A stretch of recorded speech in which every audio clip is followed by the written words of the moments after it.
말씀입니다. 42편 1절부터 11절까지 말씀을 함께 읽겠습니다. 하나님이여 사심이 시냇물을 찾기에 갈급함같이 내 영혼이 주를 찾기에 갈급하니이다. 내 영혼이 하나님 곧 살아계신 하나님을 갈망하나니 내가 어느 때에 나가서 하나님의 얼굴을 배울까. 사람들이 종일 내게 하는 말이 내 하나님이 어디 있느냐 하오니 내 눈물이 주야로 내 음식이 되었도다. 내가 전에 성의를 지키는 무리와 동행하여 기쁨과 감사의 소리를 내며 그들을 하나님의 집으로 인도하였더니 이제 이 일을 기억하고 내 마음이 상하는도다. 내 영혼아 내가 어찌하여 낙심하며 어찌하여 내 속에서 불안해하는가. 너는 하나님께 소망을 두라. 그가 나타나 도우심으로 말미암아 내가 여전히 찬송하리로다. 내 하나님이여 내 영혼이 내 속에서 낙심이 되므로 내가 요단강과 헤르몬과 미살산에서 주를 기억하나이다. 주의 폭포 소리에 깊은 바다가 서로 부르며 주의 모든 파도와 물결이 나를 휩쓸었나이다. 낮에는 여호와께서 그의 인자하심을 베푸시고 밤에는 그의 찬송이 내게 있어 생명의 하나님께 기도하리로다. 내 반석이신 하나님께 말하기를 어찌하여 나를 잊으셨나이까. 내가 어찌하여 원수의 압제로 말미암아 슬프게 다니나이까 하리로다. 이 내 뼈를 찌르는 칼같이 내 대적이 나를 비방하여 늘 내게 말하기를 내 하나님이 어디 있느냐 하도다. 내 영혼아 내가 어찌하여 낙심하며 어찌하여 내 속에서 불안해하는가. 너는 하나님께 소망을 두라.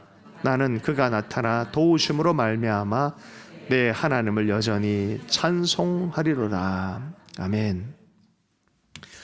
자아를 구성하는 의식은 육체적 자아, 감성적 자아, 사회적 자아, 그리고 영적 자아로 이렇게 나누어집니다. 특별히 감성적 자아라는 게 있어요.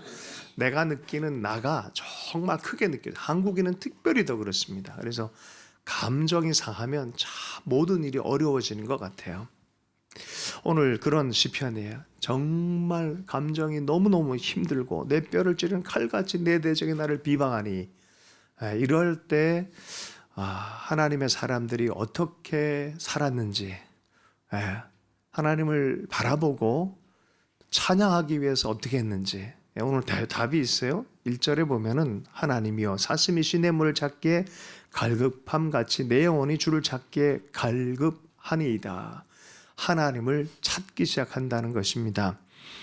유발 하랄이라고 아주 세계적인 철학자, 역사학자, 또 미래학자인 분이 2026년 다보스 포럼에서 주제 연설을 했어요.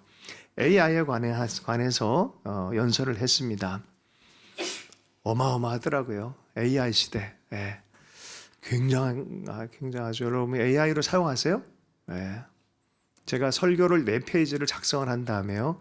제 설교 분석과 좀 더 성도들에게 도움이 되는 설교로 변환 좀 해주세요 라고 처음으로 딱 넣어봤어요. 2페이지로 훌륭하게 나왔어요. 충격을 먹었습니다. 요새는 심리적인 도움도 받는데요. 마음의 문제를 AI에게 물어보고 AI가 답을 해주는데 교수님이 그것도 그런 분야에 전문적으로 다루는 교수님이 AI를 붙들고 위로를 받고 있어요. 유발 하렐이라는 사람이 그런 얘기를 했었어요. 완벽한 데이터를 전 세계적으로 가장 빠른 속도 안에 축적된 지혜를 가지고 AI가 완벽한 답을 인류가 최고로 얻을 수 있는 답을 드디어 만들어내기 시작했다는 거예요. 자체적으로 돌리기 시작했다는 거예요. 그런 시대에 이 AI와 사람은 어떻게 살 거냐라는 그런 주제, AI를 앞으로 어떻게 볼 거냐. 이거 미리 고민하는 분들도 많이 계시죠? 그런 분도 많이 계세요. 답은 AI는 그런 데이터를 통해서 감성을 결론 내지만 그 마음 자체를 대변한 것은 결국 사람의 일이다. 마음의 일이다. 마음의 일. 마음을 만들어내지는 사실 못한다는 거죠. 숙제로 남겼어요. 숙제로. 어떤 학자는 그런 얘기를 해요. AI 시대에 프롤레타리아가 되면 안 된다. 예전에 자본주의 뭐 프롤레타리아 공산주의 얘기하면서 자본에 눌려가지고 끌려다녀서 노예처럼 사는 프롤레타리아가 되면 안 된다라고 했는데 지금은 AI가 너무 끝내줘요. 웬만한 건 물어보면 다 나와요. 약사, 의사, 뭐 옛날에 전문적인 사람이 대답할 거를 AI가 다 대답해줘요. 예전에는 AI는 한 석사학위급인데 지금 박사학위급이래요. 그러니까 그거 다 물어보면 다 답이 나온단 말이에요. 여러분 한번 찾아보세요. AI로 이용해서 다 물어보세요. 그거 되게 재미나요? 재미나이라는 AI도 있고요. 그래서 지금 물어보면 다 나와요. 내가 누구냐 물어보면 또 나에 대한 얘기도 다 나와요. 네. 흥미를 유발시키려는 건 아니고요. 어떤 학자는 그런 얘기를 해요. AI에 익숙하게 살아가다 보면 AI 프롤레타리아가 된다는 거예요. 내가 내 문제를 해결하는 몸에 익숙한 것으로 살아내야 되는데 그거를 행하지 못한다는 거예요. 모든 걸 다 의지하게 된다는 거예요. 그러다 보면 삶으로, 육신으로, 마음을 다루면서 내가 직접 삶으로 살아내는 영역이 점점 좁아진다는 거예요. 이거 어떻게 할 거냐는 거예요. 답은 아는데 마음이 내 마음대로 되나요? 마음의 특징이 뭐예요? 마음이 움직인다. 움직이는 거 어떻게 해요? 이러면 안 돼. 그런데 마음이 막 움직여가는데. 그죠? 마음의 문제랑 지성의 문제는 확실히 다른 영역이 있어요. 결국 AI는 마음을 가진 것은 아니라는 거예요. 마음의 문제라는 거예요. 자, 이런 주제를 가지고 어떻게 하면 마음을 잘 단련하고 또 마음을 지키고 마음으로 살아가고 마음으로 예배하는 사람이 될까? 이 주제에 너무나 합당한 시편인 것 같아요. 첫 번째 뭐예요? 갈망. 하나님을 갈망하고 갈급해하며. 그런데 놀라운 사실은 AI한테 이 주제를 질문했을 때 답이 뭔지 아세요? 답이 하나님을 갈망하라예요. AI가 낸 답이에요. 할렐루야. 갈망하라는 거예요. 하나님을 갈망해라. 41편 1절 말씀 한번 읽어보겠습니다. 자, 멋있는 정말 귀한 시편인데요. 함께 읽어보겠습니다. 시작. 하나님이여 사슴이 시냇물을 찾기에 갈급함 같이 내 영혼이 주를 찾기를 갈급하니이다. 마음의 문제는 하나님의 임재가 회복돼야 되고 하나님의 마음이 내 마음과 하트 투 하트 할 때 회복되는 문제예요. 네. 그러니 하나님을 잃어버리고서는 하나님의 마음이 터치가 안 되고서는 내 마음이 낭망의 상태에 있는 걸 어떻게 해요? 그죠? 마음이 아플 때는요, 아무리 논리적인 책을 읽는다 해서 해결되는 게 아니에요. 마음은 마음으로 치유받는 거예요. 그죠? 마음은 하나님의 마음을 만나고 그 마음이 내 마음을 터치하기 시작할 때, 하나님 아버지의 마음이 내 마음을 터치할 때 우리 마음은 살아나기 시작합니다. 서로가 싸워서 삐져 있는데 어떻게 해요? 마음과 마음이 연결되는 포인트가 나타나면 회복이 되잖아요. 그죠? 그런데 현장 자체에 와보니까 너무 힘든 거야. 알겠는데, 머리는 알겠는데 마음이 너무 아파. 오늘 시편의 기자가 그래요. 너무 아픈 거야. 너무 힘들어. 뼈가 찌르는 칼처럼, 뼈를 찌르는 칼처럼 아픈 거야. 이 현장, 이 삶. 알겠는데 이걸 어떻게 합니까? 할 때 부르는 노래입니다. 내가 너무 하나님을 갈망합니다. 이거 하나님 아니고서 내가 고침을 받지 못합니다. 라는 그런 믿음의 시입니다. 근데 여러분 보세요. 우리 주제가 뭐예요? 오늘 설교 주제가 뭐예요? 다윗과 함께 5번째예요. 근데 이 시편은 실은 시편 성경을 딱 필면 42편은 뭐라 되어 있냐면 고라 자손의 마스길이라고 되어 있어요.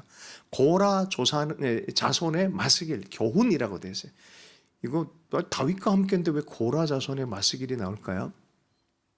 많은 학자들이 이 시편을 연구하다가 이거는 다윗과 함께 고라 자손이 쓴 시편이다라는 결론을 냈어요.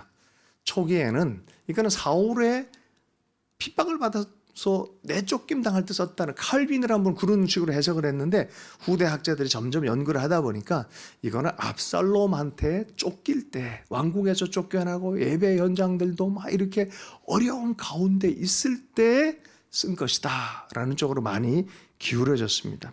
어쨌든 이 시편의 이야기를 쫓아가다 보면 다윗이 고백했던 다윗의 시편의 어구들이 그대로 들어가 있어요. 그러다 보니까 이거는 다윗과 공동 작업을 했다라고 보는 것이 맞다라는 결론이 났습니다. 여러분, 그런 의미에서 다윗과 함께 한번 이 고라 자손의 맞서기를 한번 들어가 보도록 하겠습니다. 여러분, 고라를 아십니까?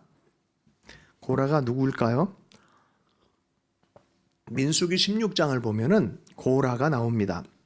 사실 모세의 사촌이에요. 이분들은 다 레위 족속이고요. 그 후손들이에요. 그런데 고라 자손은 모세의 사촌인가 동시에 성소의 기물들을 옮기는 그런 업무를 맡았던 고핫이라는 조상의 밑에, 바로 밑에 고핫 계열이란 말이에요. 고핫의 고라란 말이에요. 이렇게 돼 있어요. 고시인가? 그래서 고핫, 고라 이렇게 돼 있어요. 예. 그런데 이 고라가 모세와 맞먹기 시작하는 거예요. 다단 아비람과 연합을 하고 장로 250명 여기 붙어가지고 큰 정치적인 문제를 일으켰어요. 하나님 보시기에 안 좋았어요. 경고했는데도 안 좋았어요. 그래서 다 나오라 그래서 하나님 전 앞에 나오라 그래서 고라는 아예 땅이 쩍 갈라져서 고라와 더불어 그 모든 가족이 심판을 당합니다. 다담과 아비람 나오지 않는데 그 집 찾아가서 심판이 진행되게 만들어버립니다. 얼마나 무섭습니까? 근데 250명의 장로들은 어떻게 했냐? 다 향로를 갖고 오라 그래요. 근데 향로의 불이 이들을 덮쳐서 이들이 다 불살라 죽임을 당합니다. 얼마나 무섭습니까? 심판이. 자, 그런데 그들이 갖고 있는 향로들은 버리지 말고 그걸 편철로 만들어가지고 성소에 딱 들어가면 보이는 번제단을 다 싸라 그럽니다. 이거를. 이렇게 만듭니다. 그 번제단 보면 고라와 그 사건이 기억이 나는 거 얼마나 두렵습니까? 그죠? 자, 고라 자손은 어떻게 될게요? 그렇게 끝난 줄 알았는데 민수기의 26장 10절과 11절에 보면은 이 자식들은 하나님이 살려주셨어요. 한번 읽어보겠습니다. 시작. 10절 11절 시작. 땅이 그 입을 벌려서 그 무리와 고라를 삼킴에 그들이 죽었고 당시의 불이 250명을 삼켜 징표가 되게 하였으나 고라의 아들들은 죽지 아니하였더라. 그들은 살아 있었어요. 그럼 이들은 어떤 일을 했는가? 역대상 9장 19절에 나왔어요. 하나님께서 모세를 통해서 이들은 문지기가 되게 하라 그랬어요. 성막 문지기. 성막 딱 열고 들어가면 뭐가 보여요? 번제단 보여요. 계속 기억하면서 문지기가 되게 하니까 9장 19절 말씀 한번 읽어보겠습니다. 시작. 고라의 증손 아비아삽의 손자 고레의 아들 살룸과 그의 종족 형제 곧 고라의 자손이 수종드는 일을 맡아 성막 문을 지켰으니 그들의 조상들도 여호와의 진영을 맡고 출입문을 지켰으며. 고라 자손은 한 일이 뭐예요? 문지기를 했다는 거예요. 몇 년을 했냐? 400년이에요. 400년. 다윗 시대까지. 그걸 계속 하면서 자기 조상, 치욕의 이름 아니겠어요? 고라가 심판받은 이름 아니겠어요? 그 이름으로 그렇게 늘 자기 뿌리를 생각하면서 그 일을 묵묵하게 어쩔 수 없는 겸손, 깨어진 상태에 옷 벗겨진 상태, 그 상태로 겸손하게 400년을 섬깁니다. 그런데 다윗 때가 돼서 이들의 운명이 완전 역전되기 시작합니다. 자, 이때부터 우리가 아는 시편에 등장하는 고라 자손이 갑자기 등장하기 시작합니다. 역대상 6장 33절과 34절을 면밀하게 한번 살펴보도록 하겠습니다. 함께 읽습니다. 시작. 직무를 행하는 자와 그의 아들은 이러하니 거하세의 자손 중에 헤만은 찬송하는 자라. 그는 요엘의 아들이요 요엘은 사무엘의 아들이요 사무엘은 엘가나의 아들이요 엘가나는 여로함의 아들이요 여로함은 엘리엘의 아들이요 엘리엘은 도아의 아들이요. 언약궤가 돌아온 이후에 다윗이 그 성막 앞에서 찬송하는 사람들을 세워놨어요. 뭐가 좀 달라졌어요. 언약궤가 돌아온 이후로 찬송하는 사람 돌아왔는데 그 찬송의 수장을 누굴 세웠냐? 헤만이라는 사람을 세웠어요. 보세요. 헤만은 찬송하는 자라. 그의 아버지가 누구예요? 그는 요엘의 아들이요. 요엘은 누구의 아들이에요? 요엘은 사무엘의 아들이요. 할렐루야. 뭔 소리입니까? 예, 우리가 아는 그 사무엘 맞을까요? 34장에 답이 있어요. 사무엘은 엘가나의 아들이요. 맞네, 맞아. 뭐가 맞아요? 사무엘은 고라의 자손이었어요. 예, 사무엘은 한나를 통해서 시대를 열었어요. 그 저주받은 가정이 다윗의 시대를 여는 결정적 역할을 하는 사람들로 하나님이 예선해 놓은 거예요. 저주받고 끝난 가정이 아니에요. 거기서 끝난 게 아니에요. 다시 세워진 거였어요. 그런데 역사의 실제적 시작은 누가 했어요? 한나의 기도로부터 시작되셨어요. 사무엘상에 보면 에브라임 지역에 있는 엘가나, 한나, 거기 그 얘기를 했어요. 뭐지? 에브라임 족속 아니었나? 아니에요. 레위 족속은요, 땅이 없기 때문에 12족속의 땅으로 다 분배돼서 있었어요. 그러니까 에브라임 족속에 배정받은 고라 자손 레위인이었어요. 그죠? 예. 한나와 사무엘이 없었으면 다윗 시대는 일어나지 않아요. 저주받았다가 하는 그들 가정, 그 계보의 이야기가 있는 그 집안에서 하나님은 새 일을 시작하신 거예요. 사무엘상 1장 1절 말씀, 그런 의미에서 한번 읽어볼까요? 한번 읽어보겠습니다. 시작. 에브라임 산지 라마다임 소빔에 에브라임 사람 엘가나라 하는 사람이 있었으니 그는 여로함의 아들이요 엘리후의 손자요 도후의 중전 수베 현손이었더라. 다윗의 시대는 이 고라 자손과 사실은 같이 시작했어요. 문지기 400년 하다가 이들은 하나님의 임재를 나르는, 무거운 거 들고 모세는 지시하고 고라는 맨날 이렇게 힘들게 다니고 불평이 날 수밖에 없었어요. 우리만 이래야 되냐, 너만 리더냐 막 이랬단 말이에요. 그런데 이제는 하나님의 임재를 나르는 예배자로서 예배하는 하나님의 예배자들은요, 무거운 임재를 날르는 사람들이에요. 그걸 견뎌내면서 예배하는 사람들이에요. 하나님의 임재가요, 무겁게 내려앉는다라는 표현이 있어요. 그건요, 쉽게 AI 방식으로 기계로 하는 게 아니에요. 마음으로 견디고 무게감을 견디며 마음으로 하나님을 섬길 때 나타나는 거예요. 예, 이거를 고라 자손이 알기 시작한 거예요. 그리고 인생 전체로 그렇게 섬겨야 되는 거 알기 때문에 고라 자손은 시편의 12편을 씁니다. 그 고라 자손의 이야기를 듣다 보면 다윗의 이야기고 사무엘의 이야기고 그 시대 안에 하나님의 은총에 대한 교훈을 받은 사람, 마스길이 교훈이란 뜻이에요. 교훈, 인생의 신앙의 교훈을 가득 담은 다윗의 시편 이상으로 의미 있고 울림이 있는 그런 시편을 쓴 사람이에요. 그런 의미에서 이 시편은 다윗과 고라 자손이 같이 공동으로 쓴 것으로 시대를 열어갈 때 이들은 어떻게 살았는지를 우리에게 보여주고 있는 시편입니다.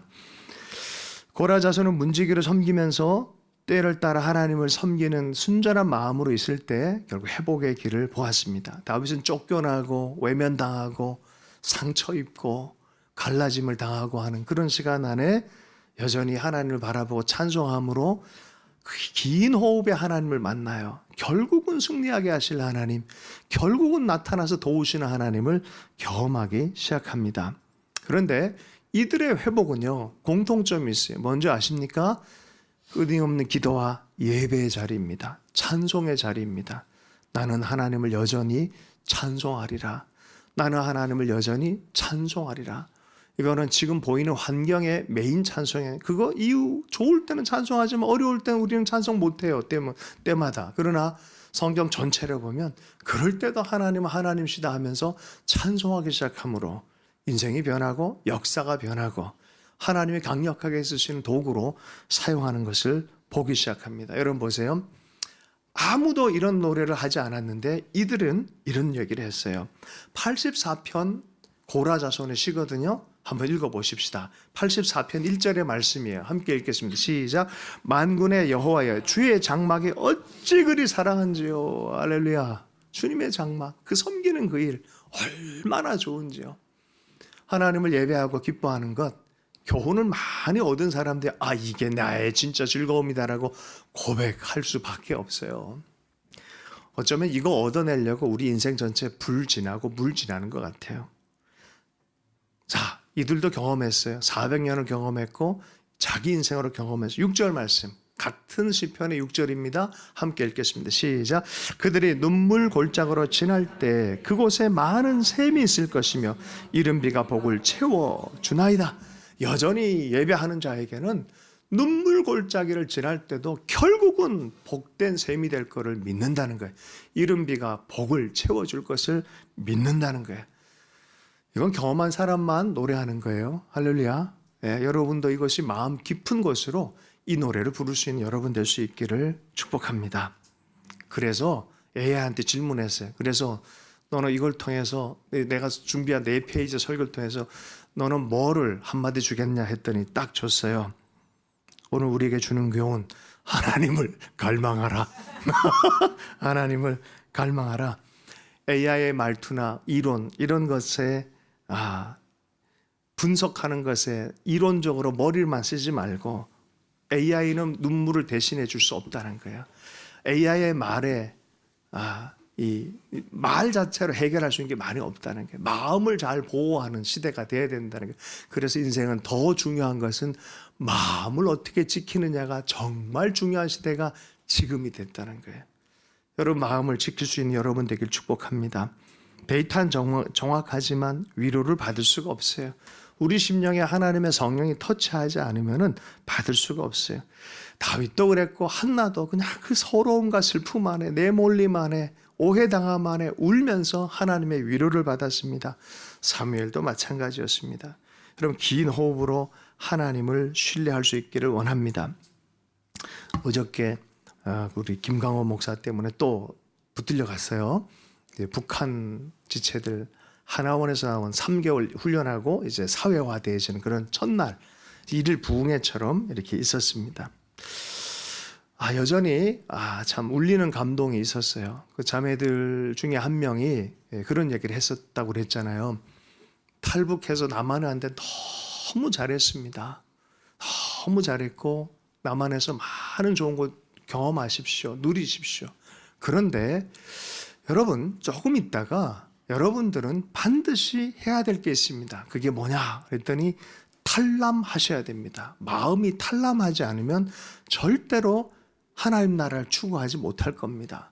나는 처음에 탈출할 때도 그렇고 기도를 몰랐는데 하나님이 살아계신 것을 경험했고 하여튼 하나님의 막연한 믿음이 있어서 기도를 하는 걸 보고 누가 옆에서 얘기를 했대요.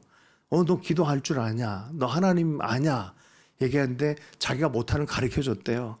근데 편지 다 써놓고 우표 안 붙이면은 그 안 송달된다. 그 우표 붙이는 게 뭐냐? 물어봤더니 아멘 이란 거라고. 아멘 하라고 기도 끝난 뒤에는 뭐 그런 것까지 얘기를 하면서 뭔 소리냐면 그 사람들 안에 건너오는 과정과 한국에 살았던 모든 선곡의 과정, 눈물의 과정이 있는데 그들이 낸 결론이 뭐냐? 낸 결론이 뭐예요? 진짜 갈망하게 된 나만이 아니라 하나님이다.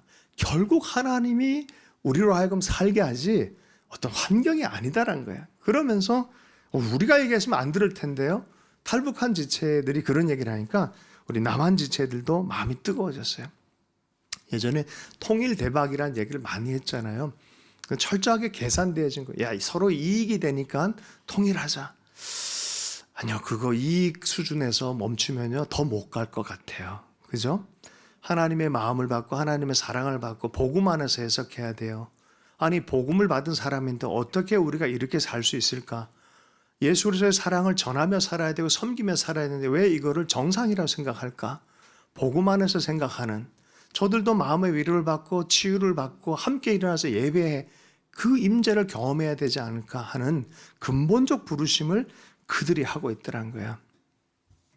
여러분 하나님 안에서 예배를 빼앗기지 않길 축복합니다. 기도하고 예배하고 계속해서 내 마음을 지키는 것은 하나님이시다라고 고백하며 하나님 앞에 살아계신 하나님을 갈망하는 여러분 되기를 축복합니다. AI는요 이런 모든 사람들의 역사와 심리를 다 통찰해가지고 답을 줄 수는 있지만 마음을 지키는 건 결국 우리 마음으로 하는 것이에요. 그러므로 여러분 하나님 앞에 마음을 지키길 축복합니다. 말씀을 마무리하면서 몇 가지 정리하도록 하겠습니다. 여러분, 기독교 철학자 그런 얘기를 했어요. 내가 갈망하는 것이 그 사람이다라는 말을 해요. 여러분 뭘 갈망하세요? 돈을 갈망한다 그러면 그 사람은 돈의 가치로 살아가는 사람이에요. 여러분 하나님을 갈망하기를 축복합니다. 어떤 상황 안에서도 하나님을 갈망할 때 여러분 하나님의 백성이 되는 줄로 믿습니다. 내 안에 무너진 예배가 있습니까? 어찌할 수 없는 마음의 아픔이 있습니까? 다윗과 고라자손처럼 자기 영혼을 향해서 선포하길 축복합니다. 내 영혼아 어찌해서 이렇게 낭망하느냐? 너는 하나님을 바라라 라고 하면서 예배가 회복되고 그 예배와 기도의 자리에 있을 때 하나님이 반드시 나타나셔서 도우시는 것을 나는 안다라고 고백하면서 스스로에게 말해주는 사람 되길 축복합니다. 이게 마음을 다루는 사람들이에요. 여러분 마음이 무너질 때 어떻게 합니까? 쉽게 세상적 방법으로 가지 마십시오. 마음 속상하게 하고 터뜨리고 공격하는 사람 만납니까? 그럴 때 예수님께 주님께 더 가까이 가는 기회로 삼고 하나님 앞에 가서 마음을 터놓을 수 있는 여러분 되길 축복합니다. 이해할 수 없는 삶의 아픔들이 생깁니까? 뼈를 찌르는 것 같은 칼이 와서 내 삶을 난도질하는 것 같습니까? 바로 그때 이들은요 하나님을 바라봤어요. 내 영혼아 내가 어찌하여 낙심하여 어찌하여 내 속에서 불안해하는가? 너는 하나님께 소망을 두라. 뭐예요? 2번 반복하고 있어요. 이 구절이 중간 지점과 끝 지점에 결론이에요. 너는 하나님께 소망을 두라. 너 소망 없어지지 않았어. 하나님께 너의 소망이 있어. 너를 향한 계획이 여전히 있어. 너 무너지지 않을 거야. 나는 그가 나타나 도우심으로 말미암아 내 하나님을 여전히 찬송하리로다. 하나님은 응답하실 것이고 나는 여전히 예배자로 설 것이다. 나는 하나님을 예배하는 것을 멈추지 않겠다라고 하는 것이죠. 여러분 다시 갈망할 수 있길 축복합니다. 다시 하나님 얼굴을 기대할 수 있길 축복합니다. 고난의 짐을 진 사람들, 어쩔 수 없이 겪어야 되는 아픔을 겪고 있는 사람들, 다윗도 그랬어요. 고라자손도 그랬어요. 그 가운데 이들은 예배 자리 안에서 하나님을 발견했어요. 그리고 더 큰 시대의 문을 열어버렸어요. 이전과는 비교가 안 되는 어마어마한 영광의 문을 열기 시작했습니다. 예수님이 제자들에게 이걸 가르쳤어요. 알았어요. 두려워하고 앞으로 공포감에 휩싸일 그 제자들에게 이렇게 얘기했습니다. 요한복음 16장 33절 마지막으로 읽고 말씀을 마무리하겠습니다. 함께 읽습니다. 시작. 이것을 너희에게 이르는 것은 너희로 내 안에서 평안을 누리게 하려 함이라. 세상에서는 너희가 환난을 당하나 담대하라. 내가 세상을 이겼노라. 하나님의 사람은 세상적 방식으로 살지 않습니다. 하나님과 씨름하며 하나님의 축복과 언약을 붙들고 사는 사람입니다. 또한 여기서 멈추려 할 때 하나님이 더욱 꿈꾸게 하고 더 예배하게 하시는 하나님의 손길을 경험하며 사는 사람들인 줄로 믿습니다. 이것은 환난 안에 환난의 방식으로 세상에 와서 살란 소리가 아니라 아브라함이나 사레로 살지 않고 사라와 아브라함으로 살고 야곱으로 살지 않고 이스라엘로 살게 하는 하나님의 당부인 줄로 믿습니다. 담대해라, 담대해라. 내가 세상을 이겼다. 계속해서 예배하라는 주의 음성 안에 아멘으로 반응하는 여러분 되기를 축복합니다. 주신 말씀 붙들고 잠시 기도합니다. 이렇게 기도하십시오. 하나님 향한 갈망을 회복하는 예배자 되기를 원합니다. 이렇게 함께 기도하도록 하겠습니다. 하나님, 우리의 시대와 삶의 현장 안에 주님을 더 갈망하기를 원합니다. 주님으로 사는 자들입니다.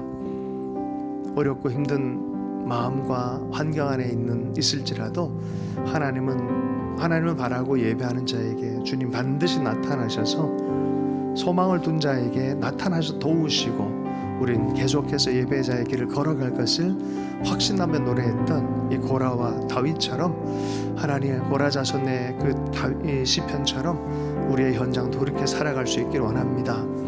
주님을 향해 결단한 자들 가운데 이러한 놀라운 노래가 동일하게 우리의 삶에서 울려 퍼질 수 있도록 축복하여 주시옵소서. 모든 것 주님께 의탁합니다. 살아계신 예수님 축복하며 기도드립니다.